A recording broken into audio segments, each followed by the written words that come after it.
ये है Redmi Note 10S और ये Vivo Y20G।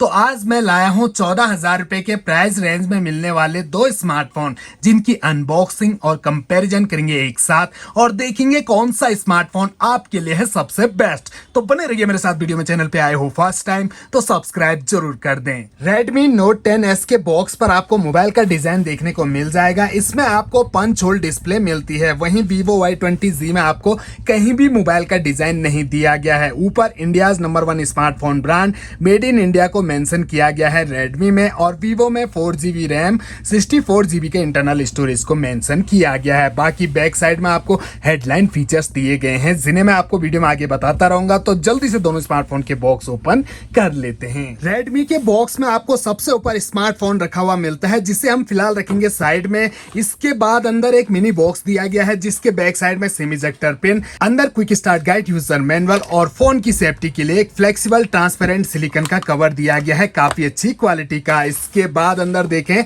तो यहाँ आपको एक चार्जर अडेप्टर दिया गया है, काफी बड़ा और हैवी चार्जर है ये 33 वोल्ट का। इसके बाद आपको एक यूएसबी केबल मिलती है और इसमें आपको दी गई है टाइप सी यूएसबी केबल। इसके बाद बॉक्स में आपको कुछ नहीं मिलेगा। आ जाते हैं Vivo Y20G में। सबसे ऊपर एक मिनी बॉक्स, जिसके अंदर देखें तो यहाँ पर आपको quick start guide, user manual, warranty card, SIM ejector pin और इसमें भी आपको एक फ्लेक्सिबल ट्रांसपेरेंट सिलिकॉन का कवर दिया गया है, अच्छी क्वालिटी का। इसके बाद आता है स्मार्टफोन, इसे भी हम फिलहाल रखेंगे साइड में। और अंदर देखें तो यहाँ भी आपको एक बड़े साइज का चार्जर अडेप्टर मिल जाता है, लेकिन ये है 18 वोल्ट का फास्ट चार्जर। उसमें 33 वोल्ट का था, इसमें 18 वोल्ट का दिया गया है। 5 वोल्ट 2 एम्पियर, 9 वोल्ट 2 एम्पियर की आउटपुट रेटिंग आपको इस चार्जर से मिलती है। वहीं यूएसबी केबल देखें तो यहाँ पर आपको एक आउटडेटेड माइक्रो यूएसबी केबल दी गई है। और ये रहे दोनों स्मार्टफोन, जिनका फ्रंट लुक कुछ ऐसा आपको देखने को मिलेगा। यहाँ पर Redmi Note 10S में आपको पंच होल डिस्प्ले और Y20G में आपको ड्रॉप नॉच डिस्प्ले दी गई है।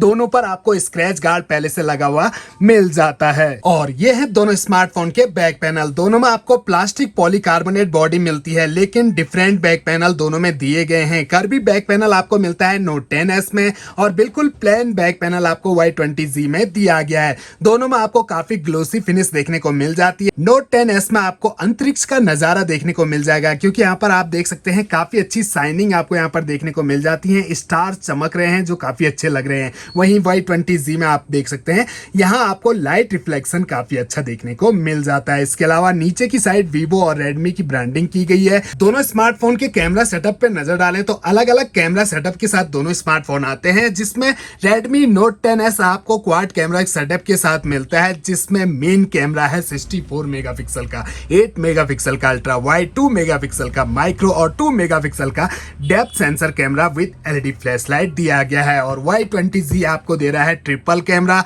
जिसमें मेन कैमरा 13 मेगापिक्सल का, 2 मेगापिक्सल का माइक्रो और 2 मेगापिक्सल का depth sensor camera with LED flash light. वहीं दोनों स्मार्टफोन के फ्रंट में आपको सेल्फी कैमरा मिलते हैं।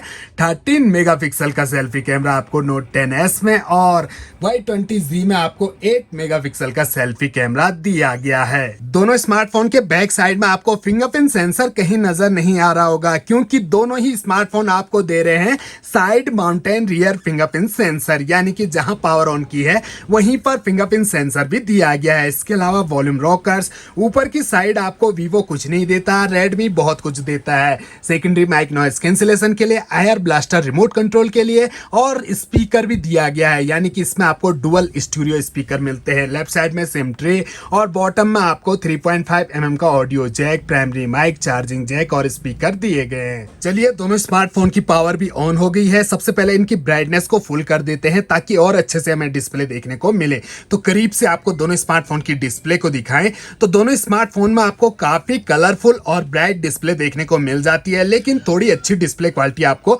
Redmi Note 10S की देखने को मिलेगी, क्योंकि इसमें आपको एमोलेड डिस्प्ले दी गई है। इसके अलावा ब्राइटनेस की बात करें तो 1100 नेट्स की ब्राइटनेस आपको Redmi में और 440 नेट्स की ब्राइटनेस आपको Vivo में मिलती है, लेकिन फिर भी Vivo की ब्राइटनेस पूरी टक्कर दे रही है Redmi Note 10S के ब्राइटनेस को। और दोनों स्मार्टफोन के आइकन कुछ इस तरह के आपको देखने को मिलेंगे। यूजर इंटरफेस देखें तो Redmi में होम स्क्रीन पर राइट साइड में स्क्रॉल करने पर सारी ऐप देखने को मिलती हैं। Y20G में स्क्रॉल अप करने पर सारी ऐप देखने को मिलती है।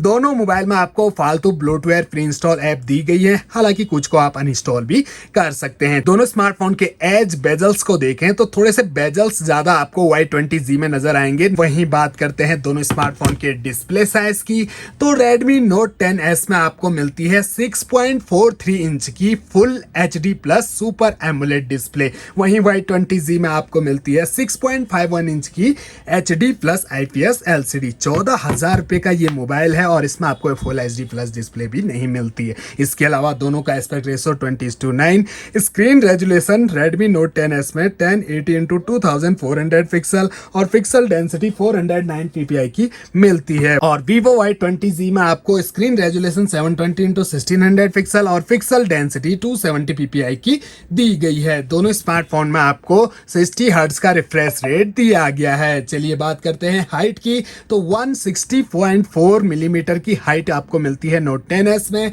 Y20Z में आपको 164.4 मिलीमीटर की हाइट दी गई है। थिकनेस 8.2 mm की, यानी कि काफी स्लिम ये स्मार्टफोन है। वहीं Y20Z भी आपको काफी स्लिम मिल जाता है, इसमें 8.4 mm की थिकनेस दी गई है। दोनों मोबाइल पर आपको 5000 mAh की बैटरी लगी हुई मिलती है। और वेट की बात करें तो 178 ग्राम का हमारा Note 10S और Y20Z है 193 ग्राम का। चलिए अब सेटिंग पर नजर डालते हैं। शुरुआत करते हैं Redmi Note 10S से। तो जैसे ही इसकी सेटिंग को हम ओपन करते हैं तो सबसे ऊपर आपको अबाउट फोन सेक्शन मिलता है, जिसमें आपको MIUI वर्जन 12.5.5 का दिया गया है। इसके अलावा device name Redmi Note 10S और स्टोरेज, यहाँ पर आपको स्टोरेज से रिलेटेड सारी इंफॉर्मेशन मिल जाएगी। 64 GB का आपको स्टोरेज मिलता है, जिसमें से 15.2 GB ऑलरेडी यूज हो चुका है और यूज कहाँ हो रखा है उसकी डिटेल आपको यहाँ पर मिल जाएगी।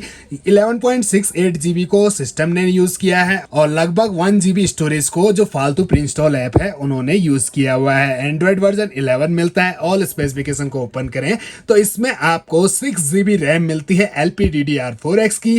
2.05 GHz का ऑक्टा कोर प्रोसेसर दिया गया है और चिपसेट आपको इसमें मिलता है MediaTek Helio Z95 का एक दमदार चिपसेट दिया गया है। अगर आपको गेमिंग का शौक है तो गेमिंग के लिए काफी अच्छा चिपसेट आपको इसमें मिल जाता है। इसके अलावा अब आते हैं Vivo Y20Z की सेटिंग में। तो इसकी सेटिंग को हम ओपन करें तो अंदर का जो इंटरफेस है वो कुछ ऐसा आपके सामने खुलकर आता है, जिसमें सबसे नीचे अबाउट फोन सेक्शन दिया गया है। इसे हम ओपन कर लेते हैं तो यहाँ आपको उतनी जानकारी नहीं मिलती है। रैम आपको इसमें मिलती है 4 GB रैम LPDDR4X की, 64 GB का इंटरनल स्टोरेज, एक्सपेंडेबल मेमोरी इसमें आप 256 GB तक और Redmi में 512 GB तक बढ़ा सकते हैं। और 2.0 GHz का ऑक्टा कोर प्रोसेसर आपको इसमें दिया गया है और चिपसेट MediaTek Helio G80 का आपको इसमें मिलता है। फन टच OS 11 और एंड्रॉइड वर्जन भी आपको इसमें 11 ही मिलता है। इसके अलावा दोनों स्मार्टफोन में 12 nm का फैब्रिकेशन ग्राफिक Mali Z76 के आपको Redmi में और Mali Z52 के आपको Vivo Y20Z में मिलते हैं। एक नजर दोनों स्मार्टफोन के कैमरा पर डालें तो दोनों स्मार्टफोन के कैमरा को हमने नॉर्मल मोड में ऑन कर दिया है, लेकिन यहाँ पर ज्यादा कलर्स हमें Vivo में देखने को मिल रहे हैं। जो एक्चुअल कलर हैं वो हमें Redmi Note 10S में देखने को मिलते हैं। और इसकी जूमिंग पावर पे नजर डालें तो पूरा का पूरा 10x तक आप इससे जूम कर सकते हैं। ये हमने 10 गुना जूम कर दिया है और जूम करने के बाद भी आप देख सकते हैं क्लैरिटी आपको बिल्कुल वैसी देखने को मिलती है। इसके अलावा इसमें आपको 8 मेगापिक्सल का अल्ट्रा वाइड एंगल कैमरा मिलता है, जिसका फायदा मैं आपको बताता हूं। यहाँ पर आप देख सकते हैं अभी ये नॉर्मल मोड में है, 1x पर है और इससे हम यहाँ से कम भी कर सकते हैं। ये देखिए हमने कम किया 0.6 तक ले गए और ये इसने पूरा एरिया और कैप्चर कर लिया, जबकि ये नॉर्मल मोड में है। और अल्ट्रा वाइड एंगल कैमरा को ऑन करने के बाद कुछ ऐसा आपको देखने को मिलेगा, पूरी की पूरी यहाँ पर बोतल नजर आ रही है। जबकि Vivo Y20Z में आपको अल्ट्रा वाइड एंगल कैमरा नहीं दिया गया है, तो इससे आप जूम को कम नहीं कर सकते। लेकिन जूम करके देखते हैं तो इससे आप ओनली 4x तक ही जूम कर सकते हैं।